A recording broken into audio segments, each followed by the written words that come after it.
Good morning. Happy Monday morning. So, look, I AFK'd over here overnight because I would like to get some more stuff. Yeah, my inventory is full, so I'm not going to be able to carry much, but what I can do. Okay. Update on the Villager Trading Hall. I'll also show you that as well. I want to see, because, usually I just AFK here for about an hour and then I start crafting, but it looks like AFK is a lot more. Let's see. Do I have, so it looks like it's about 2 chests. There might actually be more, but I respect this message, employees only, so I'm not going to go back in there and see if there's any more, but let's see what I can craft up.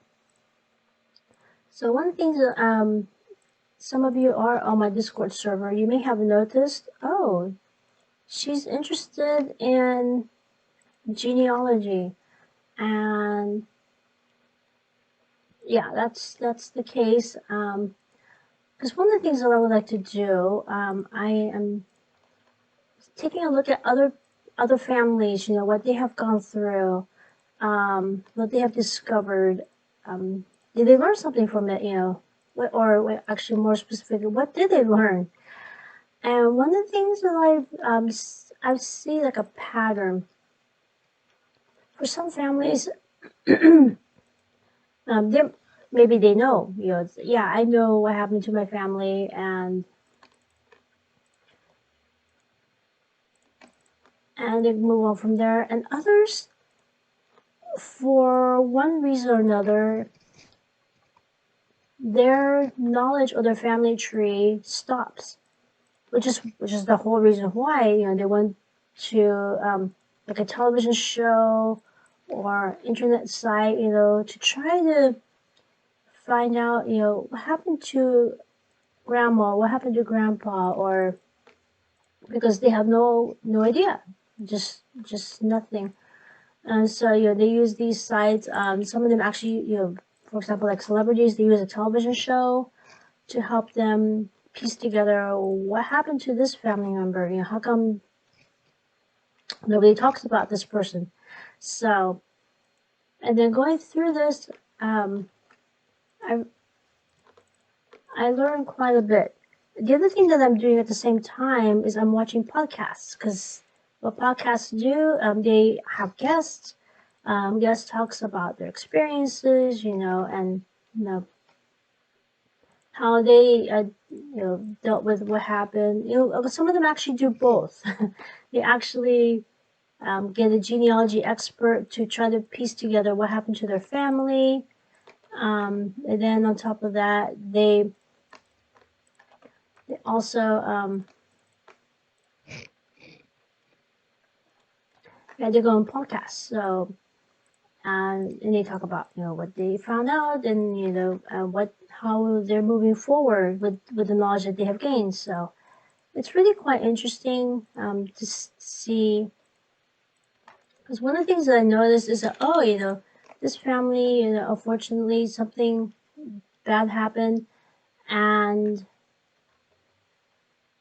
either a young child passed away, or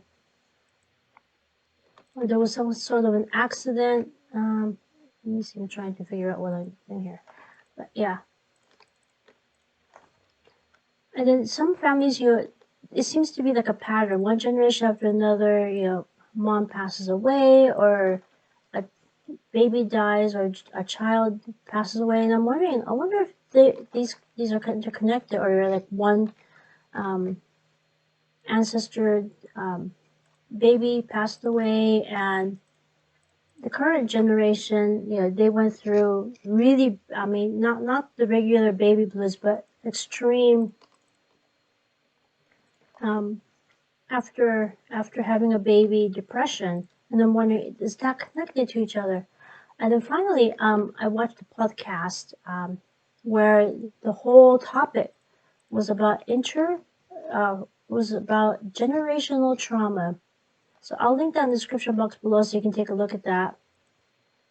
And with this one, the people in the podcast, they are of Jewish origin. So, and they could, just like the Japanese Americans, they clearly understand, what happened 80 years ago during World War II. It still haunts them to this day, and they are well aware of it, and they are dealing with it as best they can.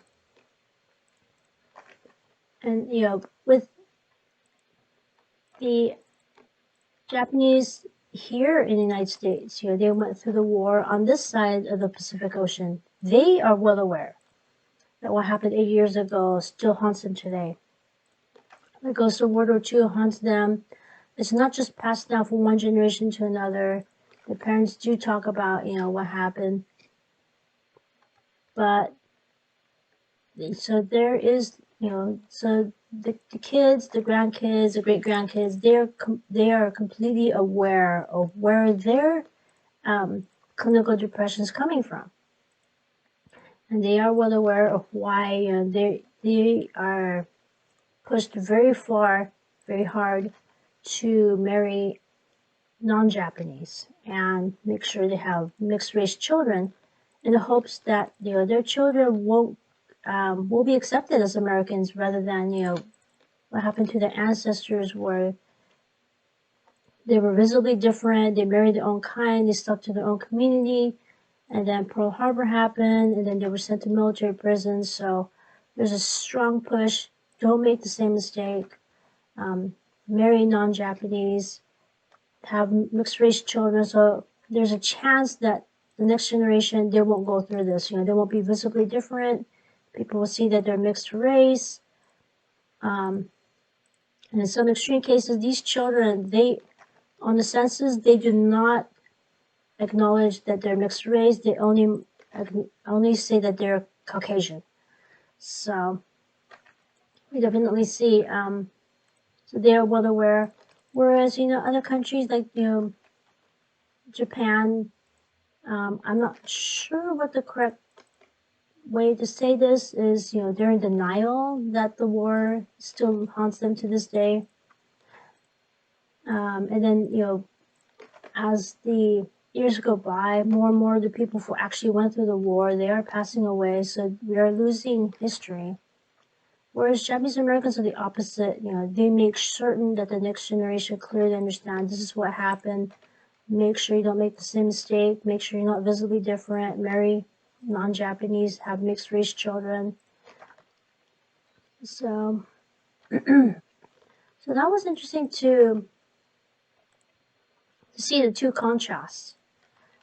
So, and it kind of makes me wonder, since there are people in Japan who are in denial about how the war continues to haunt them to this day,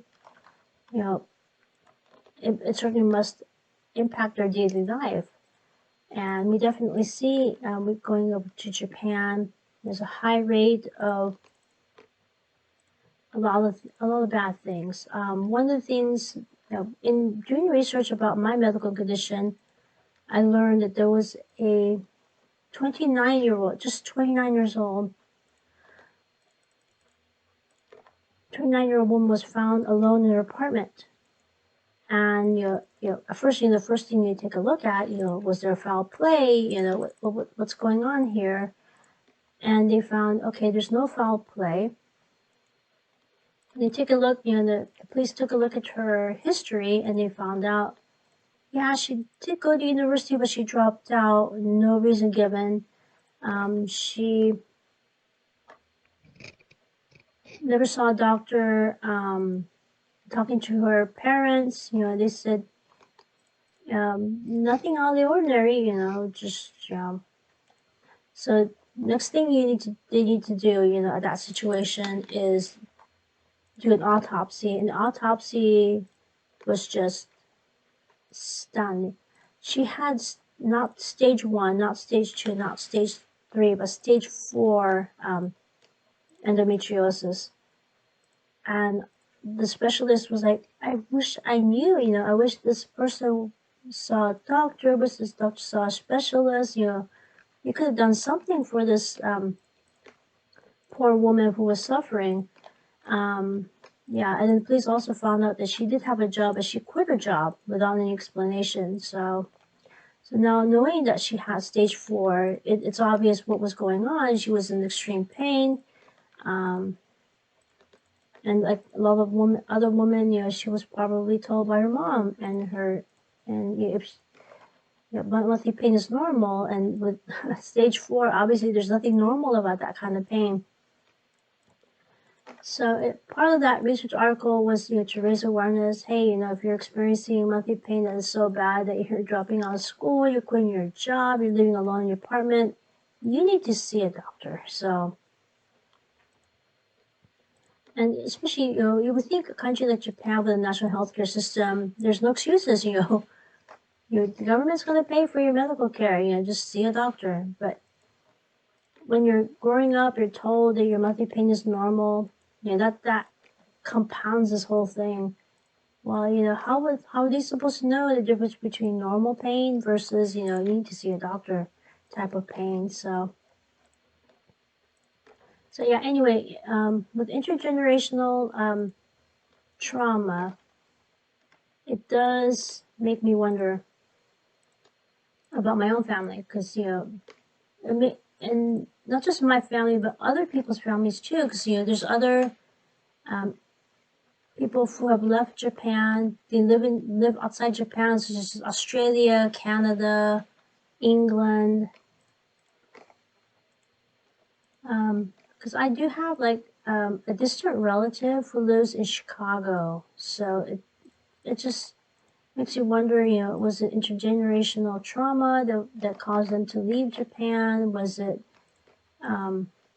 something else? Because I do have family members who are estranged from our family. They don't want anything to do with us.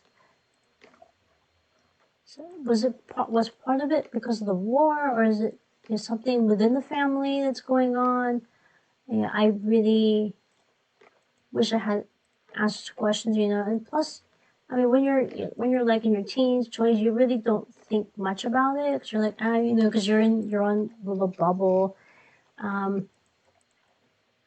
But yeah, once you hit, things like middle age, or you go through a family emergency, you kind of wondering, how do we end up in this situation?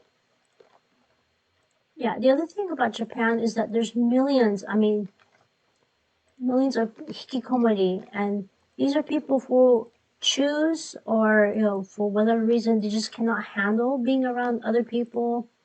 They self-isolate themselves.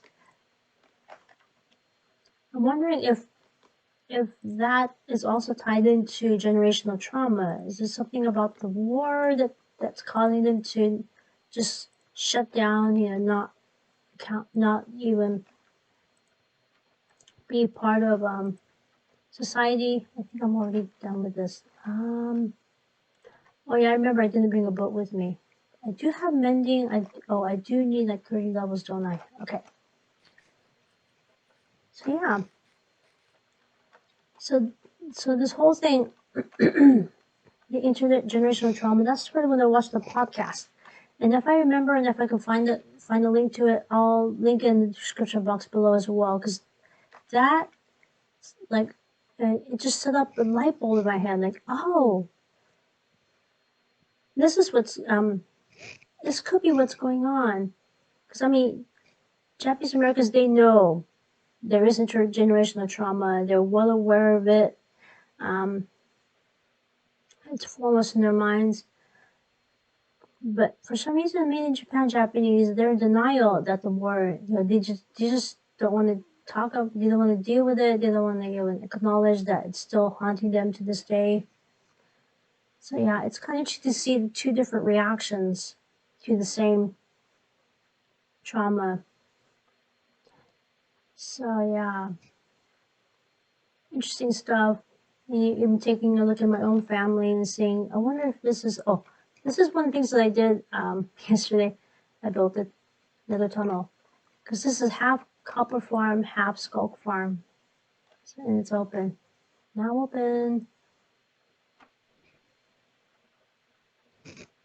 So yeah, the light bulb moment was when there was a term associated with it. And supposedly, you know, if you study psychology, you learn that in psychology class, but I don't, you know, I took some psychology class, but I don't recall learning about this. So,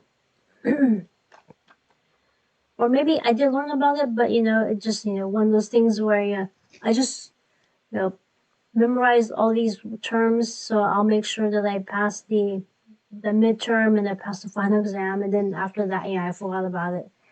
So that could be what happened. I'm not sure.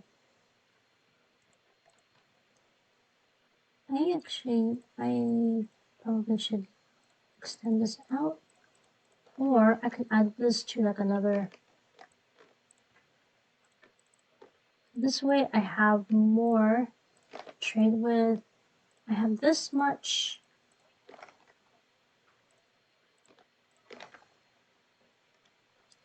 So these two used to be, they didn't have the iron trade, but I replaced them with two that do have the iron trade.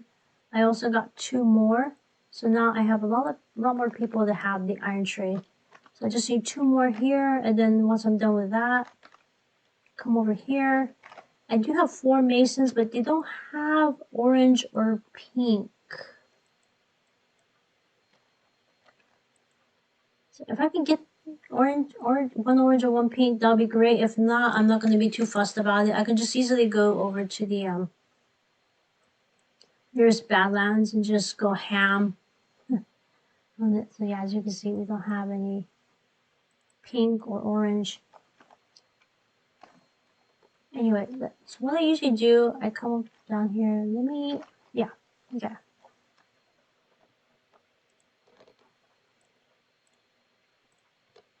Yeah, and I still have just one more tipped arrow trade that I need from that. So these candidates have started to be dropped, so I really have to try to get this done before the server updates to 1.20.2.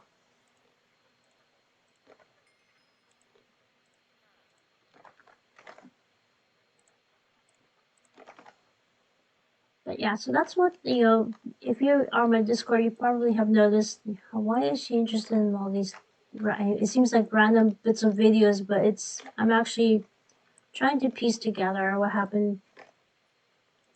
happening with my own family and what's happening with other people's family, why these things are happening. So, plus, you know, it also helps you when you learn about other families' experiences, then it puts yours into it. It forces you to look at your own family in a different perspective. It's like, oh, this is what's going on. Oh, you know, because that's one of the things with therapy. It actually forces you, you know, to go outside your own little world bubble and look at what you're going through from a different person's perspective. And sometimes that alone is what you need, because when you're in your own little bubble, you think, oh my gosh, I'm the only person who is suffering, poor me, but then you learn what other people are going through, and you're like, oh, that you, something, you know, sometimes a light bulb goes off and you're like, oh, you know, it's, I'm not the, oh, you know, for example, like when I watched the movie My Big Fat Greek Wedding, most people were laughing, whereas I was literally crying because I thought, oh, I'm the only person who's going through, you know, being a child of immigrants, you know, being forced to be a good Japanese when I'm outside Japan, you know, and I'm being pressured to be a good American. So that movie was more like, that was like the even better than therapy, because I'm like, oh, you know, other children immigrants, they go through the same thing, you know, they want to fit in, you know, they want to have sandwich in their lunchbox rather than their traditional Greek food or traditional Japanese food in their lunchbox. So yeah, anyway. Okay, so I think next thing I need to do is get some more villagers over here. So I just need 2 more for here foam over there, and I need to find that one last tipped arrow trade. Okay. Let me see if I can get a tipped arrow. What tipped arrow trade looks like for this guy.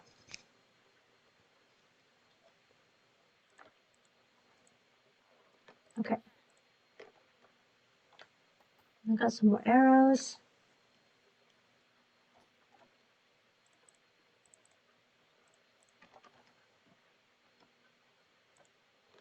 And I also have a skeleton farm, so I really don't need these arrows. And don't need these bows either. I got a really good one. It doesn't have flame, but you know, flame is one of those rare enchants. Plus I got that. Plus I have this, you know. I have all the enchanted book trades, so. Except for Swift Sneak and Soul Speed.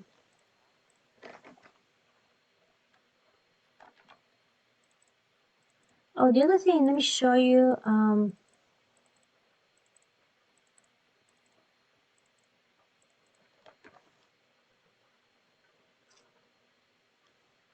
I finally removed the existing enchants from these two tridents and I add a new one. So this one has the channeling one, and this one has the riptide one. So I'm gonna add like loyalty, piercing. Not sure what. Some of the enchantments are also mutually exclusive, so you can't have both on the one trident. So, and then the other thing that I also did some research.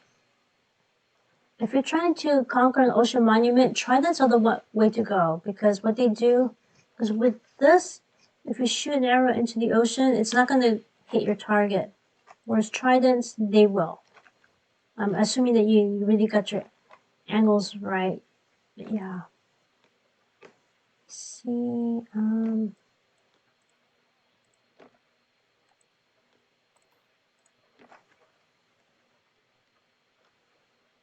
Yeah, I know I can easily just remove the enchants from here, but as you can see, I already have a lot of levels, so I'm not too fussed about the levels.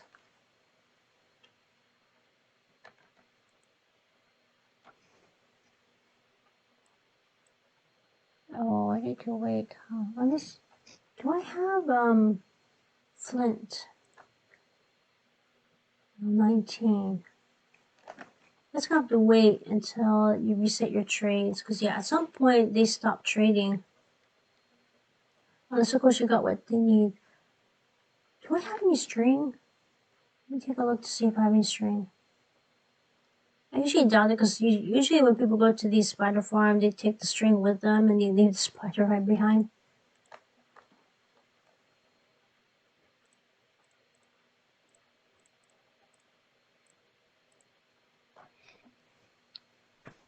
Yeah, I remember when they added dungeons to this, everyone thought, oh, this is so rare. But then look at how many dungeons are around me. I have the zombie right there. I have the skeleton over here. And then I got the spider over here. Okay, nobody left any. Oh, we do have some string. Yeah, I'm assuming the fact that they left it here, they're like, ah, just take it. You know, I just needed the XP.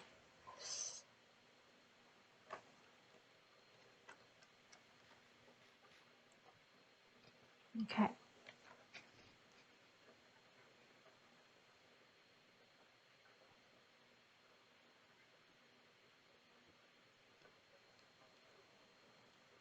So yeah, I figure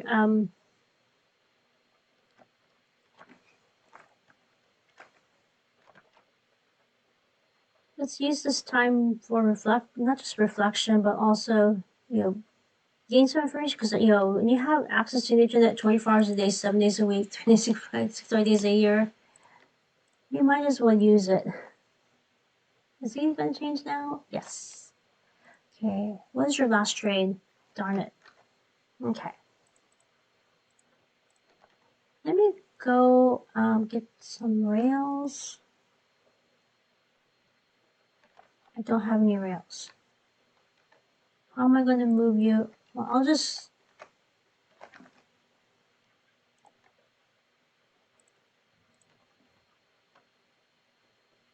Nighttime is falling, so let's sleep.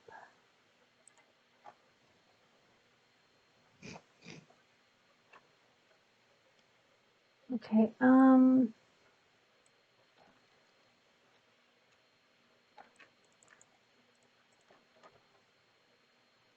make sure I don't get the kitty. There we go. And what I do the, actually not this one.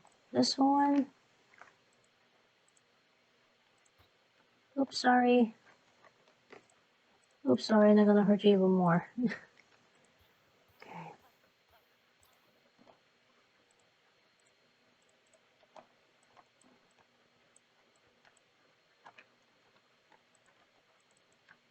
Yeah, I just need one more tip tower trade. I think that one's gonna take the longest for me to get. Let me put this over here. Oh, dang it. I had the raw iron. Giddy. Let me go over to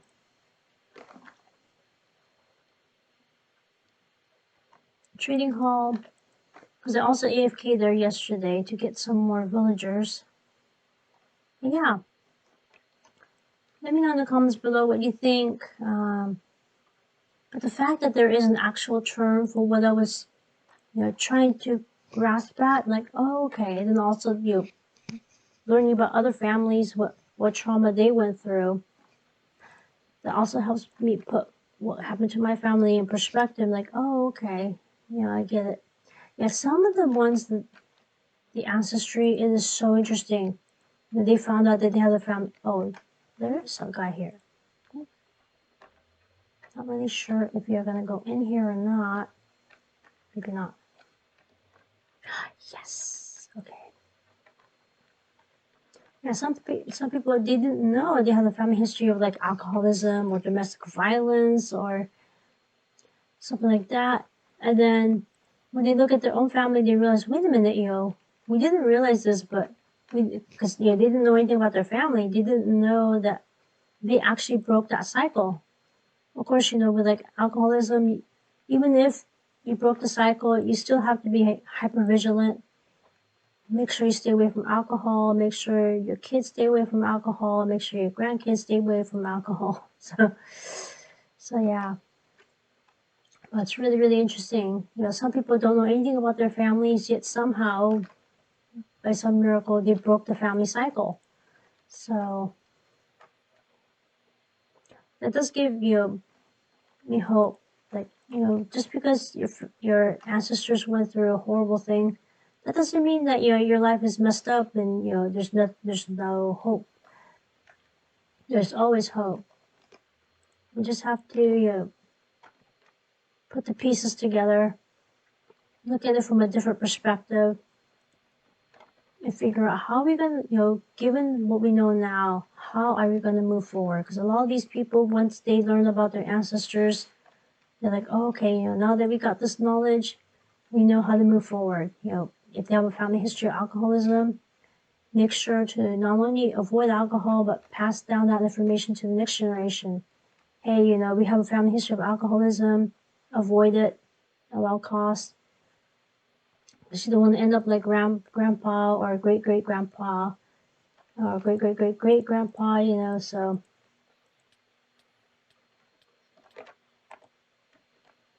I think I right-clicked into the minecart. Yeah. Pretty cool stuff.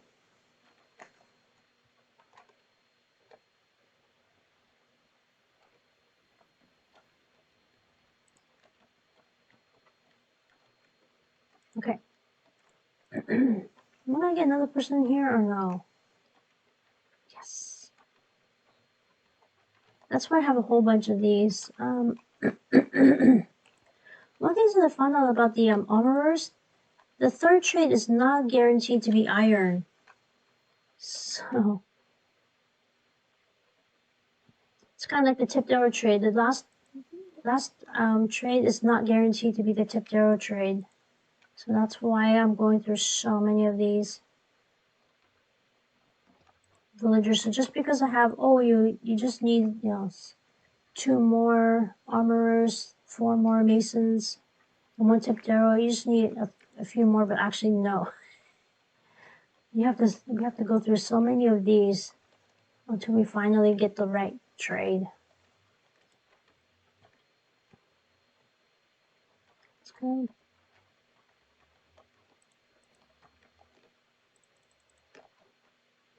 You're still in there, huh? Yeah. Mm-hmm.